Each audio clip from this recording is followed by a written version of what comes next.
আমি আসলে মানে পাহাড়ের প্রতি খুবই বায়াসড।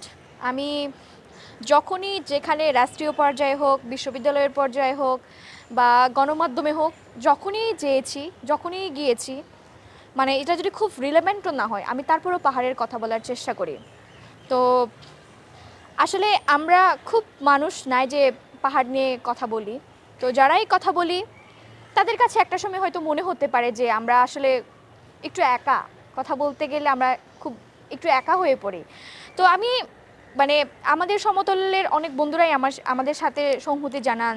কিন্তু আসলে দিন শেষে না আমাদের কথাগুলো আমাদেরকেই বলতে হবে। কারণ মানে তারা হয়তো আমাদেরকে সিম্পিটি দেখাইতে পারে, কিন্তু এমপিটি জিনিসটা কিন্তু আমাদের নিজেদের থেকে আসবে। এই যে কোনো একটা ঘটনা যখন হয়, এটা আমার এলাকায় যখন হয়, সেটা আমি আমার জায়গা থেকে যেভাবে ওন করি, সমতলের বন্ধুরা কিন্তু সেভাবে ওন করতে পারবে না।